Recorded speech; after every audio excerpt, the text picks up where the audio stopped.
The morning rush at Stellar Grounds Café had died down to its usual midweek calm when Maya Chen pushed through the glass doors, her white cane sweeping gently across the familiar tile floor. The rich aroma of coffee beans and sweet pastries welcomed her like an old friend. She had been coming here for 3 months now, ever since starting her linguistics program at the nearby university. "Good morning, Maya," called Jenny from behind the counter. "Your usual spot by the window is free." Maya smiled and made her way to the corner table, her fingers trailing along the smooth wooden surfaces until she found her chair. The cafe was one of the few places in New Geneva where humans and aliens mingled freely, though she rarely interacted with the non-human patrons. Most aliens found humans either fascinating or annoying, but rarely took the time for genuine conversation. As she settled into her seat and pulled out her audio textbook, Maya heard an unusual sound from the table beside her. It was like a low rumble mixed with what sounded almost like purring, but deeper and more resonant than any earth animal could produce. The sound seemed tinged with sadness. "Excuse me," Maya said, turning toward the source of the sound. "Are you all right? You sound upset." There was a moment of silence, then a voice responded in perfect though carefully modulated English. Yes, I am well. Thank you for asking." The voice was male, with an odd harmonic quality that suggested non-human vocal cords, but something in his tone made her want to continue the conversation. "I'm Maya," she offered, extending her hand in the general direction of the voice. "I come here most mornings to study." A pause, then she felt something warm and slightly scaled brush against her palm. The texture was unlike anything she had ever felt, not quite reptilian but definitely not mammalian either. "I am Kai," the voice said, and she could hear the slight hesitation as if he had almost said something else. "It's nice to meet you, Kai. You have an interesting accent. Are you from one of the outer colonies?" Another pause. "You could say that. Very outer." There was something almost amused in his voice now. "You are human, obviously, but you do not seem bothered by speaking with me." Maya laughed softly. "Should I be? I can't see you, so I don't have any preconceptions about what you look like. I just know you sound lonely, and loneliness is something I understand very well." The rumbling sound came again, softer this time. "Lonely. Yes, that is accurate. It has been a very long time since anyone has spoken to me without fear or expectation." "What do you mean by expectation?" "People usually want something from me. My position requires it. But you do not even know who I am, do you?" Maya shook her head. "Just Kai, who sits in a cafe and sounds sad. That's all anyone needs to be, isn't it?" For the first time she heard what might have been alien laughter, a warm, rumbling sound that seemed to fill the space around them. "When you put it that way, yes. Just Kai." They talked for over an hour about small things, the weather, the coffee, Maya's studies in xenolinguistics. Kai seemed fascinated by her choice of field, asking detailed questions about human language acquisition and cultural communication patterns. His knowledge was surprisingly deep, though he claimed to be just curious about other species. When Maya finally had to leave for class, she found herself reluctant to go. "Will you be here tomorrow?" Yes, I believe I will be." "Good. I'd like to continue our conversation." As Maya made her way to the door, she didn't notice the way every other patron in the cafe, human and alien alike, had been stealing glances at their table throughout the morning. She couldn't see the massive, elegant form that had been seated beside her, scales shifting from deep purple to warm gold as emotions played across his features. She had no idea that the harmless alien she had befriended was nearly 8 feet tall with wings that could span half the cafe when fully extended. Most importantly, she had no way of knowing that Kai's full name was Kython Zephyros, Supreme Ruler of the Draconic Confederation, the most powerful alien empire in known space, and that he had been on Earth for diplomatic talks that were going very, very badly. All she knew was that she had made a friend, and for the first time in months, she was looking forward to tomorrow morning. Outside the cafe, a small group of draconic guards maintained their discreet perimeter, their scaled faces showing various degrees of amazement. Their supreme ruler, the most feared and respected being in 7-star systems, had just spent an hour chatting with a human girl about coffee preferences and university courses, and he had been smiling. Maya arrived at the cafe the next morning with an unusual spring in her step. For the first time since moving to New Geneva, she had something to look forward to beyond her studies. She ordered her usual lavender latte and made her way to the corner table, pleased to hear the familiar rumbling voice already present. "Good morning, Kai," she said, settling into her chair. "Good morning, Maya. You seem cheerful today." "I am. Yesterday was the first real conversation I've had in weeks that wasn't about assignments or course requirements."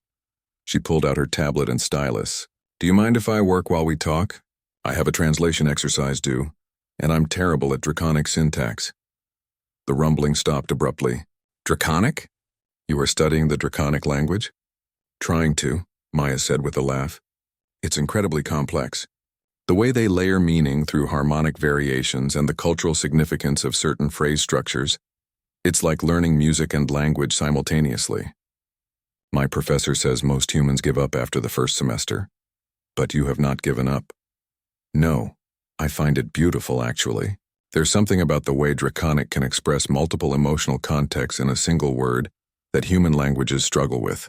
Take the word Kethmar, for example.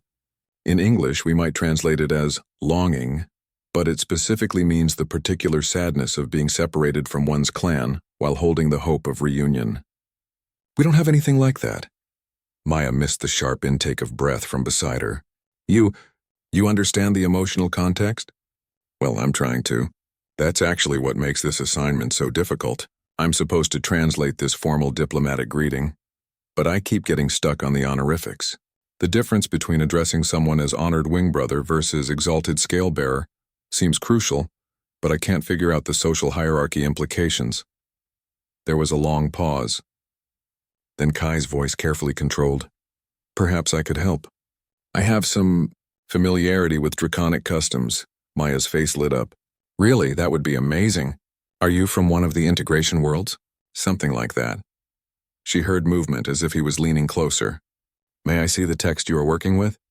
Maya activated her tablet's audio reader, and the synthetic voice began reciting the formal draconic diplomatic greeting. She didn't notice how Kai's breathing became more controlled with each word, or how the ambient temperature around their table seemed to rise slightly. This is a very formal document," Kai said carefully. "Where did your professor obtain this text?" "It's from the current diplomatic negotiations happening here on Earth. Professor Williams has connections with the translation department.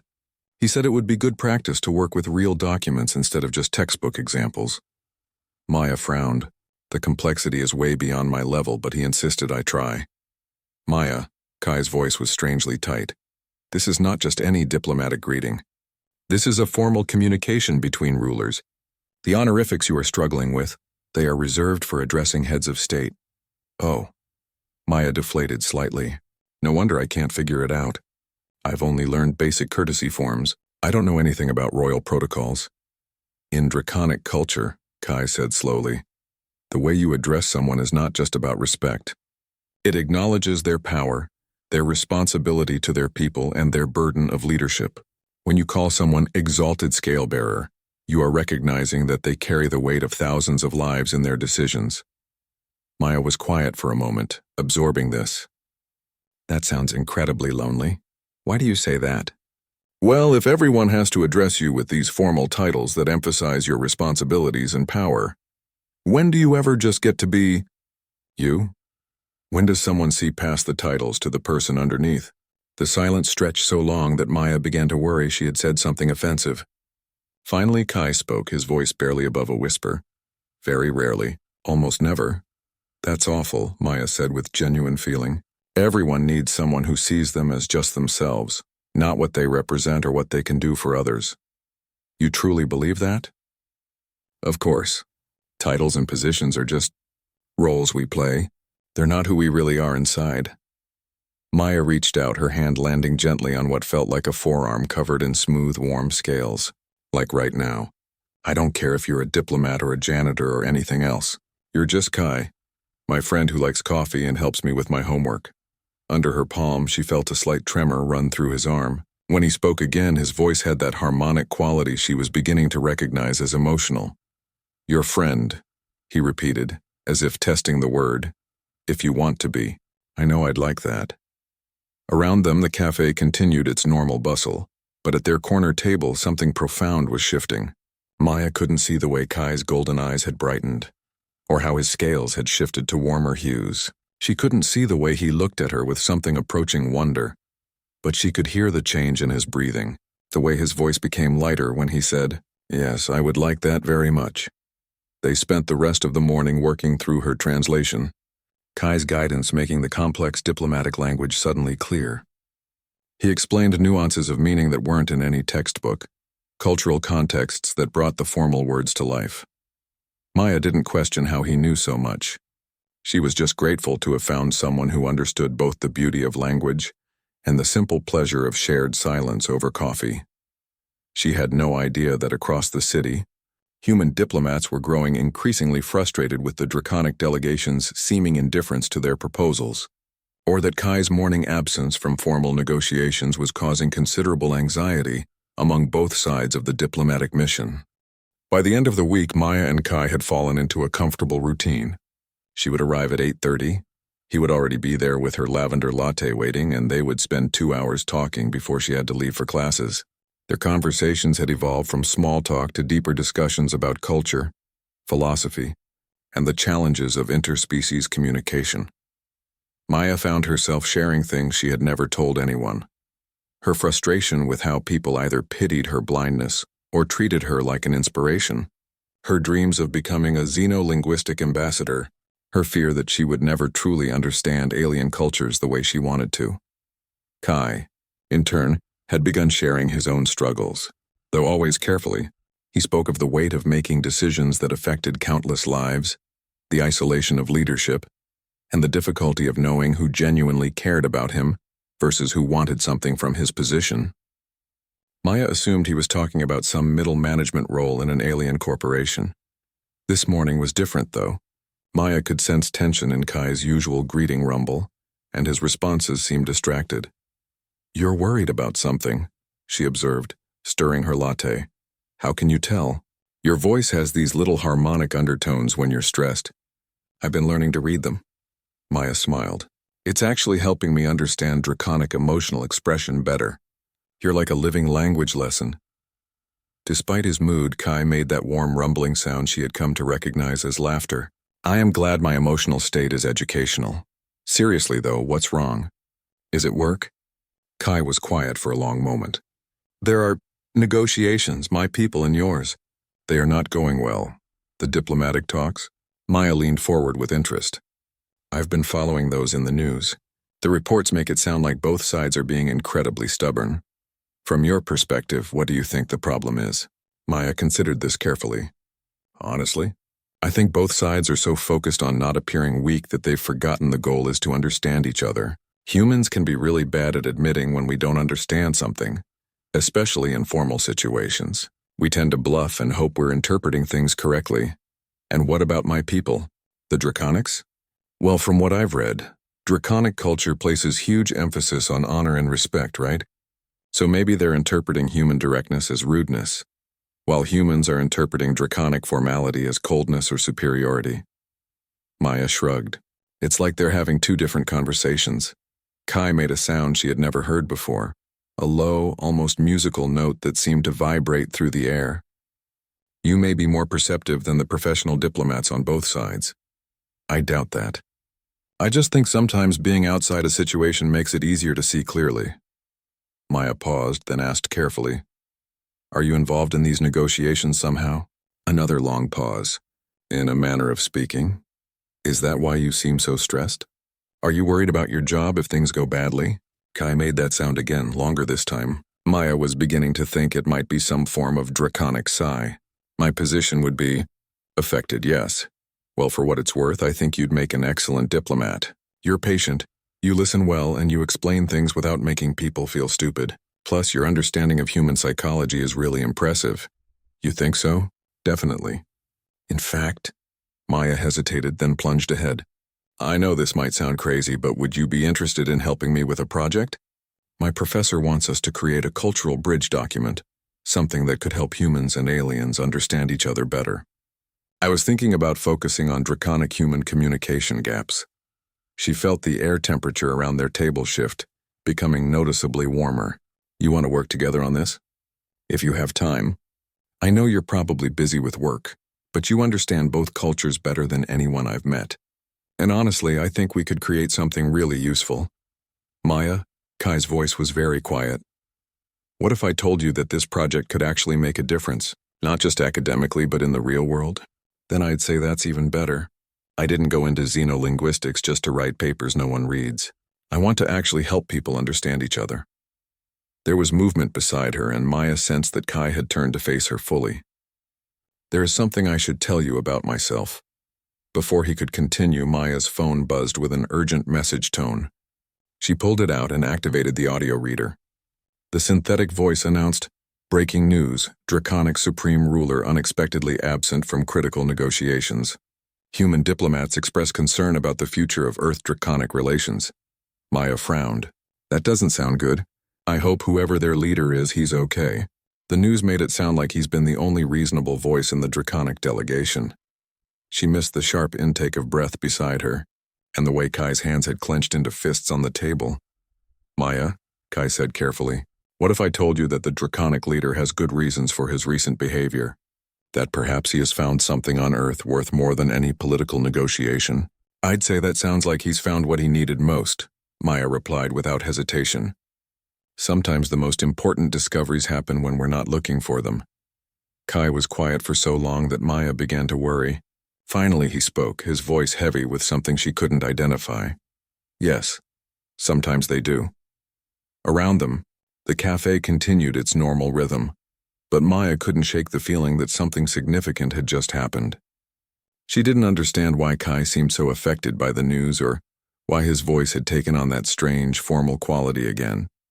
All she knew was that her friend was troubled, and she wanted to help. She reached out and found his hand, squeezing gently. "Whatever happens with your work situation, you'll figure it out. And if you need someone to talk to, I'm here." Under her palm, she felt him tremble slightly. When he spoke, his voice was barely audible. "Thank you, Maya. You have no idea how much that means to me." The weekend brought an unexpected change to their routine. Maya arrived at the cafe Saturday morning to find Kai already waiting, but something felt different. The air around their usual table seemed to shimmer slightly, and she could hear what sounded like very quiet voices speaking in rapid Draconic nearby.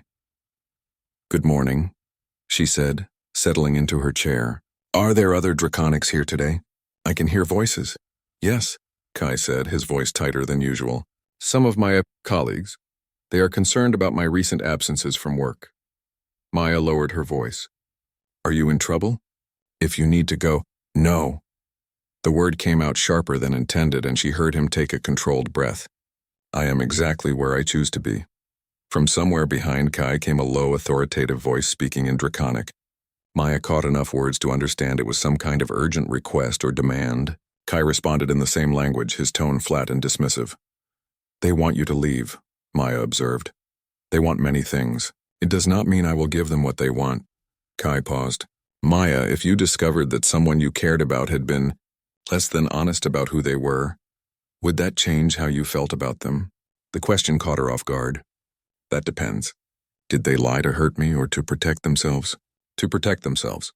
And perhaps to protect you from expectations and complications that would change everything between you." Maya considered this carefully. Around them, she could hear the quiet Draconic conversation continuing, though the voices seemed more distant now. "I think," she said slowly, "that we all present different versions of ourselves depending on the situation.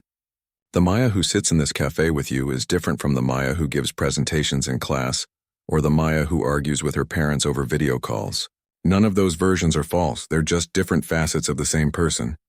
But what if the difference was significant? What if someone's real life was so far from what you imagined that it would change everything? Then I'd hope they would trust me enough to let me decide for myself what changes and what doesn't." Maya reached across the table, her fingers brushing against his hand. "Kai, whatever you're dealing with at work, whatever pressure you're under, it doesn't change the fact that you're the kindest person I've met since moving here. You see me as Maya, not as the blind girl or the human student. That matters more than any job title or social position." The Draconic voices had stopped entirely. In the silence, Maya could hear Kai's breathing, deeper and more controlled than usual. "Your project," he said suddenly. "The cultural bridge document. When would you like to begin?"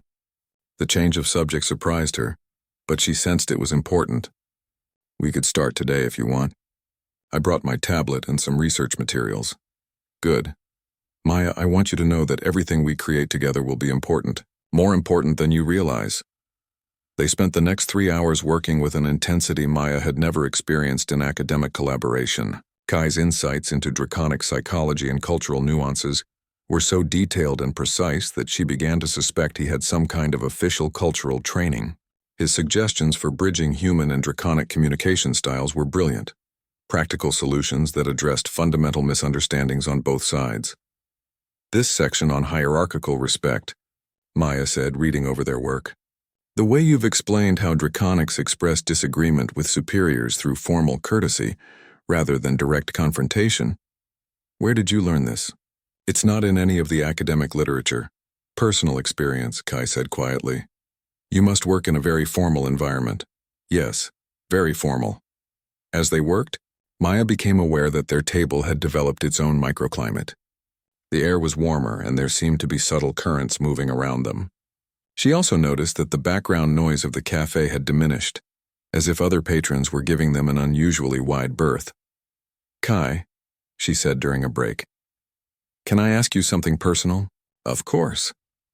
Are you afraid of me learning too much about your real life? The question hung in the air for a long moment. When Kai spoke, his voice carried harmonics she had never heard before, complex layers of emotion that made her wish she could understand draconic vocal patterns better. Yes, he said simply.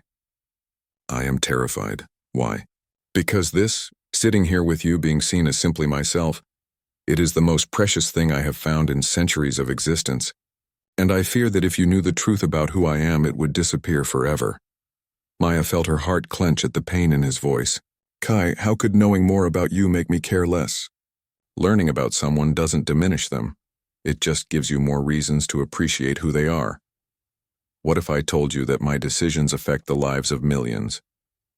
That people across the galaxy know my name and either revere or fear it? That I've never been able to have a simple friendship because everyone who approaches me wants something from my position? Then I'd say you need this friendship even more than I do. Maya's voice was gentle but firm. And I'd wonder why you think I'd be any different from how I am right now. Because everyone is different when they know. I'm not everyone, Maya smiled. I'm Maya Chen, xenolinguistics student and terrible cook, who thinks your laugh sounds like distant thunder and who looks forward to our coffee dates more than anything else in her week. Learning your last name or job title isn't going to change any of that. In the silence that followed, Maya heard something that might have been draconic weeping, a sound like wind through crystalline caves. She reached out instinctively, her hand finding what felt like a massive scaled forearm, and she gently stroked the warm surface. Whatever you're afraid of, she said softly. We can face it together. That's what friends do. Outside the cafe's windows, a small crowd had gathered. News drones hovered at a respectful distance, their cameras focused on the impossible scene inside. The supreme ruler of the Draconic Confederation, the most powerful being in known space, sitting quietly while a human girl comforted him with gentle touches and kinder words than he had heard in 3 centuries of life. Sunday morning brought chaos that Maya could sense even before entering the cafe. The usual quiet atmosphere was replaced by a buzzing energy, and she could hear multiple conversations in languages she didn't recognize. Her phone had been buzzing with news alerts all morning, but she hadn't bothered checking them. As she approached her usual table, the conversation stopped abruptly. The silence was so complete that Maya paused, uncertain. Kai? She called softly. I'm here, Maya. His voice came from their usual spot, but it sounded strained. Please sit. As she settled into her chair, Maya became aware of a presence unlike anything she had experienced before. The air felt charged, almost electric, and there was a sense of immense size and power nearby. The warmth she had grown accustomed to around Kai was now almost overwhelming. There are a lot of people here today, she observed. Yes. Maya, I need to tell you something, and I need you to listen carefully. She heard movement around them, the soft sounds of large forms shifting position. Whatever was happening, they had an audience. Remember what we discussed yesterday about my work, about the negotiations between humans and draconics? Of course, Maya, I am not just involved in those negotiations. I am the reason they exist. Kai's voice was formal now, carrying those complex harmonics she had learned to associate with deep emotion. My full name is Kython Zephyros. I am the supreme ruler of the Draconic Confederation. Maya blinked, processing this information. Around them, she could hear the subtle sounds of breathing from multiple sources, an audience waiting for her reaction. Okay, she said finally. The silence stretched. Then Kai's voice, uncertain now, okay? Well, that explains a lot, actually. Why you knew so much about formal diplomatic language, why your insights into draconic culture were so detailed, why you always seemed to understand exactly what the human delegation was doing wrong. Maya paused.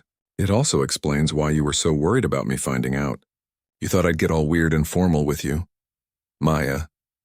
Kai's voice was barely above a whisper. I am the most powerful individual in 7 star systems. Entire worlds rise or fall based on my decisions. Wars have been fought over my favor. People spend their entire lives trying to gain 5 minutes of my attention. And you're also the person who spent an hour last Tuesday helping me understand why Draconic doesn't have a direct translation for silly, and who always remembers that I like extra cinnamon in my latte. Maya shrugged. Both things can be true. She heard what sounded like several sharp intakes of breath from around the room, and then Kai made that rumbling sound that might have been laughter or crying. You are remarkable, he said. No, I'm consistent. I told you yesterday that learning more about someone doesn't change who they are to you. It just gives you more information. So now I know that when you talked about the weight of making decisions that affect countless lives, you weren't speaking metaphorically. And when you said you'd never had a real friendship, you meant that literally. Maya reached across the table and found his hand, much larger than she had realized, with scales that seemed to shimmer under her touch. I'm sorry, she said gently. It must be incredibly lonely. For 300 years, Kai said quietly. Until 8 days ago. What happened 8 days ago? I met a human girl in a cafe who talked to me like I was just another person having coffee, who saw past everything else to something worth knowing. Maya felt warmth spread through her chest. Well, lucky for you, that girl isn't going anywhere. Though I do have some questions. Anything. First, are you actually dragon-shaped? I've been trying to figure out why the air around you always feels warm, and why I sometimes hear what sounds like wing movements. For the first time in days, Kai's laughter sounded completely relaxed. Yes, I'm what you would call dragon-shaped. Large wings, scales, the traditional appearance, though I am told I am more elegant than the medieval Earth depictions. Can I? Maya hesitated. Would it be weird if I asked to actually meet you? The real you, I mean. Not just hands and voice, the silence was profound. Then Kai spoke, his voice carrying a note of wonder. You want to meet me? Knowing what I am? Kai, I've been meeting you for over a week. Now I'd just like to get the full picture, so to speak. Maya grinned. Besides, I have a theory that you're probably magnificent, and I'd like to confirm it. Around them, Maya heard the sound of movement. Chairs scraping, footsteps, whispered conversations in Draconic. Then Kai's voice closer than before and much higher up than she had expected. Maya, I am going to very gently take your hands and let you meet me properly. Is that acceptable? More than acceptable. She felt her hands being lifted by fingers that were longer than human fingers, with the texture of smooth, warm stone. Slowly, carefully, he guided her hands upward to what could only be his face. The scales there were smaller, more delicate, and she could feel the structure beneath. High cheekbones, a long muzzle, and the gentle curve of what might have been brow ridges. As her fingers explored, she found herself smiling. You're beautiful, she said softly, and much bigger than I imagined. Your voice always seemed too big for human proportions. She felt movement under her hands, Kai tilting his head into her touch the way a cat might. The rumbling she had grown to love deepened, becoming a sound of pure contentment. Now, Maya said, settling back in her chair but keeping one hand in his much larger one. Let's talk about these negotiations, because I have some ideas and apparently now I'm friends with someone who can actually implement them. From around the cafe came what sounded like approving murmurs in multiple languages. Maya had no way of knowing that her simple acceptance of Kai's true nature had just been broadcast live across the galaxy, or that her words were already being analyzed by diplomats and cultural experts on dozens of worlds. All she knew was that her friend had trusted her with his greatest secret, and now they could finally get to work on something that really mattered. The emergency diplomatic session convened at Maya's suggestion had turned into something unprecedented in galactic history. Instead of the formal conference rooms and rigid protocols that had characterized the previous failed negotiations, they met in the café where everything had started. Maya had insisted on it, arguing that the neutral, comfortable space might help both sides remember they were trying to solve problems, not win contests. She sat between Kai and Ambassador Harrison, the lead human negotiator, with their collaborative cultural bridge document spread across the table in both digital and tactile formats. Around them, the most powerful political figures from two species watched as a university student facilitated the most important diplomatic breakthrough in centuries. The fundamental issue, Maya was explaining, her hands moving confidently as she spoke, is that both species are interpreting normal communication patterns as insults. When Ambassador Harrison speaks directly about trade concerns, the draconic delegation isn't hearing pragmatic problem-solving. They're hearing someone who doesn't respect them enough to follow proper courtesy forms. She turned toward the draconic side of the table, where several imposing figures sat in formal arrangement. And when Minister Veltar takes time to acknowledge everyone's contributions and honor before addressing the actual issue, the human delegation isn't hearing respectful inclusion. They're hearing someone who's wasting time and possibly being condescending. Ambassador Harrison leaned forward. Ms. Chen, are you saying that our negotiation failures have been due to manners? Not manners exactly. Communication architecture. Maya activated her tablet's projection function, displaying the framework she and Kai had developed. Every language carries cultural assumptions about how relationships work. Draconic builds hierarchy and mutual respect into every interaction. English prioritizes efficiency and directness. Neither approach is wrong, but when they meet without translation, both sides feel disrespected. Kai spoke for the first time since the session began, his formal voice carrying clearly through the space. Maya has identified something that our finest diplomatic minds missed. We have been trying to negotiate while fundamentally misunderstanding each other's intent. Minister Veltar, a elegant draconic female with silver blue scales, addressed Maya directly. Human child, you speak of translation, yet you do not speak our tongue fluently. How can you bridge what you do not fully understand? Maya smiled. Because I don't understand it fluently. When you're learning a language, you have to think consciously about every choice. Why this word instead of that one? What's the cultural logic behind this phrase structure? Native speakers don't have to think about those patterns. They're automatic. But for a learner, every sentence is a puzzle about how the speakers see the world. She gestured to her tablet. For the past week, Kai has been teaching me not just draconic words, but draconic thinking. How respect is expressed through elaborate courtesy. How disagreement can be shown through the level of formality you choose. How silence can communicate as much as speech. And Maya, Kai added, has been teaching me how human directness isn't rudeness. It's a form of respect. By speaking plainly, humans show they trust others to understand complex ideas without elaborate packaging. Ambassador Harrison looked between them with growing understanding. You're saying we need a new diplomatic protocol, one that acknowledges both communication styles. Exactly. Maya pulled up another section of their document. What if human directness was preceded by draconic courtesy acknowledgments? And what if draconic formal presentations concluded with human-style summary points? Each side gets the communication structure they need to feel respected. Minister Veltar tilted her head thoughtfully. This would require both sides to learn unfamiliar patterns. Yes, Maya said simply. But isn't that what diplomacy is? Learning to meet someone halfway? The next 3 hours transformed not just the specific trade negotiations, but the entire framework for human draconic relations. Using Maya and Kai's cultural bridge principles, both sides began to understand not just what the other was saying, but why they were saying it that way. When Minister Veltar addressed Ambassador Harrison with full formal honors before presenting her trade concerns, the human delegation finally understood they were being shown profound respect, not bureaucratic delay.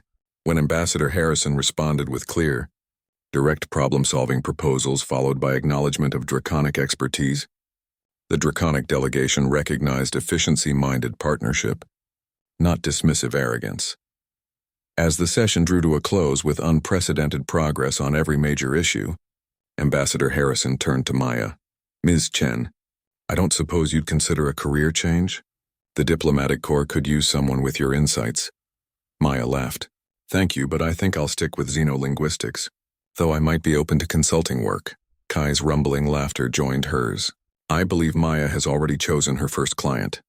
As the various delegations filed out, making plans for follow-up sessions and formal agreements, Maya found herself alone with Kai again in their corner of the cafe. The late afternoon light was warm and the normal bustle of the cafe had resumed around them. Well, Maya said, settling back in her chair. That was interesting. Interesting, Kai repeated. Maya, you have just facilitated the most significant diplomatic breakthrough in galactic history. In the span of one afternoon, you have prevented what could have been decades of misunderstanding and conflict. We, Maya corrected. We did that. I couldn't have understood any of it without your insights into draconic culture. Our first collaborative project, Kai mused. I believe it was a success, Maya grinned. Does this mean you're free for coffee tomorrow morning? Because I have some ideas for our next paper, and I think Professor Williams is going to want to hear about today. Maya, Kai said, his voice warm with affection. I would not miss our morning coffee for anything in the galaxy. Around them, life continued its normal patterns, but both of them knew that everything had changed. The lonely alien king had found friendship. The isolated human student had found purpose. And two species had found a bridge built not of politics or power, but of genuine understanding and mutual respect. Tomorrow would bring new challenges, new projects, and new opportunities to build connections across the vast differences that separated worlds. But tonight, Maya and Kai were simply friends sharing coffee and planning their next adventure in making the galaxy a little smaller, a little warmer, and a lot more connected. 6 months later, Maya arrived at what had become known throughout the galaxy as the cafe where everything changed. The morning rush was different now. Humans and draconics mingled freely, using the communication protocols she and Kai had developed. She could hear conversations flowing smoothly between species, with the respectful courtesy structures that made both sides feel valued. Good morning, Maya, called Jenny from behind the counter. Your usual table is waiting and your coffee partner is already here. Maya smiled and made her way to the corner, where she could feel the familiar warmth that always surrounded Kai. But today something was different. The air hummed with an unusual energy, and she could sense more presence around their table than usual. Good morning, Kai, she said, settling into her chair. We have company today? We do. Kai's voice carried a note of anticipation. Maya, do you remember when you said that everyone needs someone who sees them as just themselves? Of course. And do you remember when you said that learning about someone gives you more reasons to appreciate who they are? Maya nodded, curious about where this was heading. Today, I would like you to meet some people who have learned about you and would very much like to express their appreciation. Before Maya could ask what he meant, a new voice spoke, formal, dignified, but warm with genuine emotion. Maya Chen, the voice said in carefully pronounced English. I am Elder Thane of the Draconic High Council. On behalf of the Confederation's 47-member worlds, I have come to thank you. Maya blinked in surprise. Elder Thane, thank you, but I don't understand. The protocols you and Supreme Ruler Kython developed have been implemented across all draconic territories. Our interactions with human colonies have improved dramatically. Trade disputes that had festered for years have been resolved in weeks. Most importantly, our species are beginning to understand each other. Another voice, this one with a distinctly human accent, joined the conversation. Ms. Chen, I'm Secretary General Williams of the Terran Diplomatic Corps. The ripple effects of your work have reached every human world in the galaxy. You've given us the tools to build genuine partnerships instead of just trade agreements. Maya felt overwhelmed. We just worked on one project, in a cafe. I never imagined. That is precisely why it worked, said a third voice. This one with the harmonic complexity that marked it as draconic, but speaking flawless English. I am Minister Veltar. You approached our cultural differences not as problems to be solved, but as opportunities to create something new and better. You saw past what divided us to what could unite us. Kai's warm rumble joined the conversation. Maya, you once asked me what happened 8 days ago that changed everything. Today I want to show you what has happened in the 8 months since then. Maya felt something being placed in her hands, a tablet, but one with a tactile interface she didn't recognize. As her fingers explored the surface, raised patterns emerged, forming shapes and textures that seemed to tell a story. This is a gift from the Confederation's Artisan Worlds, Kai explained. It tells the story of what we call the Maya Protocol, the new diplomatic framework based on your work. But more than that, it tells the story of two friends who changed the galaxy by seeing past differences to possibilities. As Maya's fingers traced the intricate patterns, she began to understand what she was feeling. The raised design showed two figures, one clearly human, one unmistakably draconic, sitting at a small table. Around them, the patterns expanded outward in increasingly complex spirals, representing the spreading influence of their work. Worlds connected to worlds, species to species, all flowing out from that simple center point of friendship and understanding. Maya, Elder Thane continued, the Confederation would like to offer you a position as our first human cultural ambassador. You would work directly with Supreme Ruler Kython to develop communication protocols for first contact situations with new species. Secretary General Williams added, and the Terran Diplomatic Corps would like to offer you a parallel position as our first xenocultural integration specialist. Essentially, you would be humanity's voice in creating bridges with species we haven't met yet. Maya sat quietly for a moment, absorbing the magnitude of what was being offered. Then she began to laugh, a sound of pure joy that seemed to fill the cafe. You want to pay me to have coffee with Kai and figure out how to help people understand each other? When you put it that way, Kai said, his voice warm with amusement. Yes, well, Maya said, grinning broadly. That sounds like the best job in the galaxy. As the formal presentations concluded and the various dignitaries began to leave, Maya found herself alone with Kai again in their corner table. The weight of the morning's revelations was settling in, but somehow it didn't feel overwhelming. It felt like the natural evolution of something that had started simply and grown into something beautiful. Kai, she said thoughtfully, do you ever wonder what would have happened if I hadn't been curious about the sad rumbling sound that first morning? Every day, Kai replied. But then I remember that you were curious because that is who you are. You hear someone in distress and you reach out. You encounter something you don't understand and you ask questions. You find barriers between people and you look for ways to bridge them. Meeting you wasn't chance, Maya. It was inevitable that someone like you would find someone like me and decide we should be friends. Maya reached across the table and found his large, scaled hand. Friends and now colleagues. The best kind of colleagues, Kai agreed. The kind who started as friends and stayed that way. Outside the cafe windows, the city of New Geneva hummed with activity. Human and draconic citizens moved through the streets together, their interactions smooth and natural thanks to the protocols developed by a blind human student and a lonely alien king who had learned to see past their differences to their shared need for connection. The corner table where it all began. Maya and Kai began planning their next project, first contact protocols for the species that hadn't been discovered yet. Because in a galaxy full of wonders still to be found, there would always be new bridges to build, new friendships to forge, and new possibilities to explore. The conversation flowed easily between them, punctuated by Kai's rumbling laughter and Maya's quick insights while outside their window.